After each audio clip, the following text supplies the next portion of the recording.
OBD de trouble code description technique circuit du capteur de pression de carburant B élevé. Qu'est-ce que cela signifie?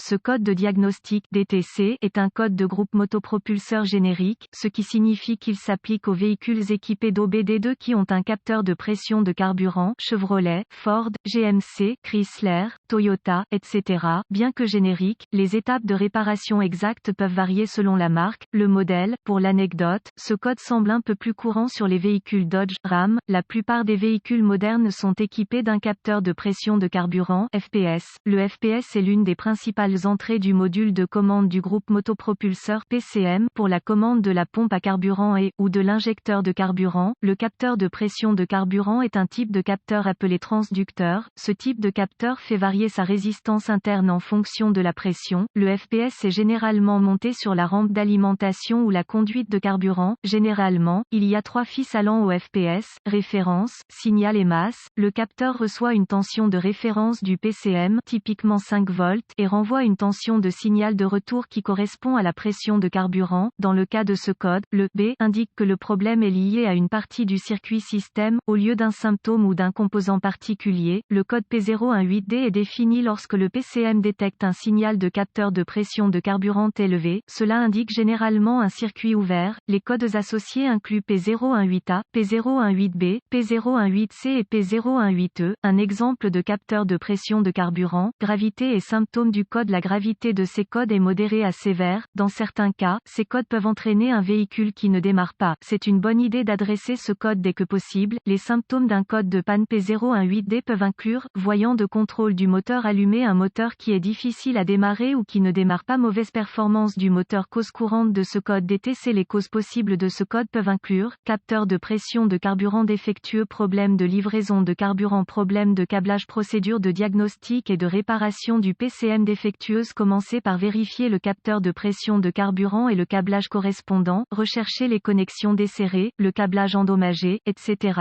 Si des dommages sont détectés, réparez si nécessaire, effacez le code et voyez s'il revient. Ensuite, vérifiez les bulletins de service technique BST concernant le problème. Si rien n'est trouvé, vous devrez passer au diagnostic étape par étape du système. Ce qui suit est une procédure généralisée, car les tests pour ce code varient selon les véhicules. Pour tester avec précision le système, vous devrez vous référer à l'organigramme de diagnostic du fabricant, vérifier le câblage avant de continuer. Vous devrez consulter les schémas de câblage d'usine pour déterminer quels fils sont lesquels. AutoZone propose des manuels de réparation en ligne gratuits pour de nombreux véhicules et ALLDATA propose des abonnements à un seul véhicule. Vérifiez la partie de tension de référence du circuit avec le contact du véhicule. Utilisez un multimètre numérique réglé sur volt CC pour vérifier la tension de référence, généralement 5 volts, du PCM. Pour ce faire, connectez le fil négatif du multimètre à la masse et le fil positif du multimètre à la borne du capteur B+ du côté faisceau du connecteur. Si aucun signal de référence n'est présent, connectez le compteur à ohm, contact coupé, entre la broche de tension de référence sur le capteur de pression de carburant et la broche de tension de référence sur le PCM. Si le compteur lit hors limite OL, il y a un circuit ouvert entre le PCM et le capteur qui devra être localisé et réparé. Si le compteur lit une valeur numérique, il y a continuité. Si tout va bien jusqu'à présent, vous voudrez vérifier que le PCM est alimenté. Pour ce faire, mettez le contact et réglez le compteur sur DC volt. Connectez le fil positif du multimètre à la borne de tension de référence du PCM et le fil négatif à la masse. S'il n'y a pas de tension de référence du PCM, le PCM est probablement défectueux. Cependant, les PCM vont rarement mal, c'est donc une bonne idée de revérifier votre travail jusqu'à ce point. Vérifiez la partie terre du circuit contact coupé. Utilisez un multimètre numérique réglé en ohms pour vérifier la continuité à la terre. Connectez le compteur entre la borne de terre du connecteur du capteur de pression de carburant et la masse du châssis. Si le compteur lit une valeur numérique, il y a continuité.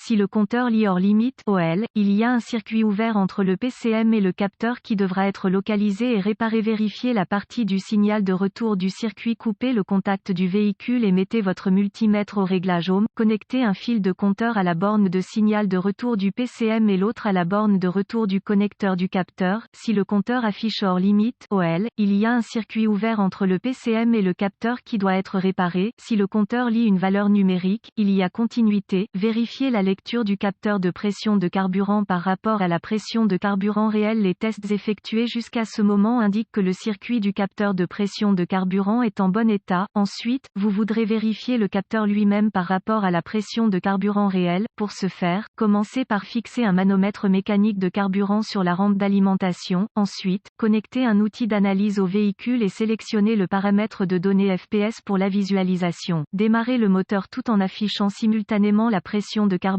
réelle et les données du capteur FPS sur l'outil d'analyse. Si les relevés ne sont pas à quelques psi l'un de l'autre, le capteur est défectueux et doit être remplacé. Si les deux lectures sont inférieures aux spécifications de pression de carburant du fabricant, le FPS n'est pas à blâmer. Au lieu de cela, il y a probablement un problème de livraison de carburant, comme une pompe à carburant défectueuse, qui nécessitera un diagnostic et une réparation.